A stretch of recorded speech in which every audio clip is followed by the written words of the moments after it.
Hello, today I'm going to be talking about German philosopher Friedrich Nietzsche, whose name is spelt like this, and is said like this. So anyways, who is this guy? Well, on October 15th, 1844, he was born in Prussia.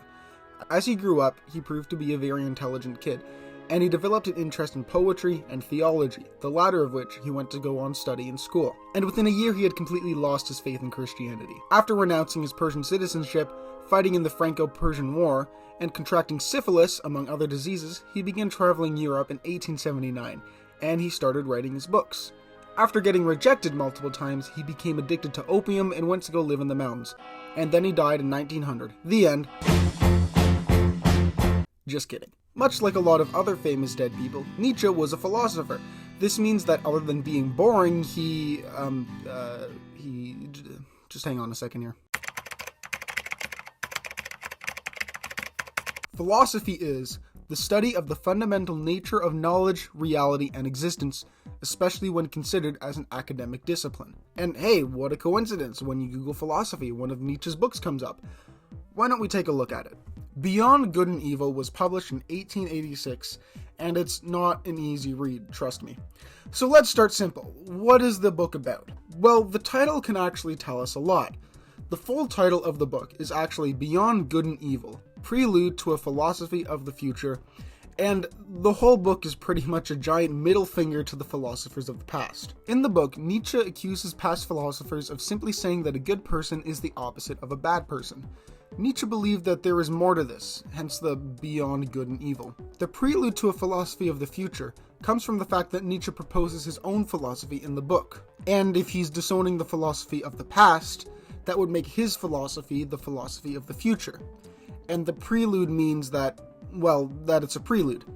This is simply just an introduction to Nietzsche's greater philosophy. So this book is about pointing out other philosophers' biases, right?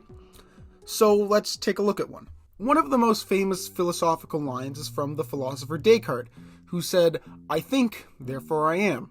Now you've definitely heard this before, but maybe not thought about what it means. Start by asking yourself what something you know for sure is. Say that you think, well, my shirt is blue, and I know my shirt is blue because I can see it's blue. How do you know this, though? How do you know that your eyes are telling you the truth? What if your shirt is really orange, but your eyes just see it as blue? On a bigger scale, this can be applied to reality as a whole. The easiest way to think about this is to use the Matrix. The simulated world to all of these people seems real, and if you ask any one of them, they'd say, yeah, this is real. But it's not, even though there is no way to prove it's not. Another example of this is Plato's allegory of a cave. If anyone's familiar with that, it works just as well. So, if we can't say that the reality which we live in is real, what can we say is real? Well, we know that we are able to question all of this, that we can think about it. Even if you doubt the fact that you are thinking, you are still thinking about that doubt. I think, therefore I am. Anyways, Nietzsche looked at this and was like, hey, Descartes, are you sure? In his book, he writes, for instance, that it is I who think, that there must necessarily be something that thinks, that thinking is an activity, an operation, on the part of a being who is thought of as a cause, that there is an ego, and finally, that there is already determined what is to be designated by thinking, that I know what thinking is. So, what's Nietzsche saying here? Well, he's saying that in order to make his statement true, Descartes has to assume that there was an I to begin with.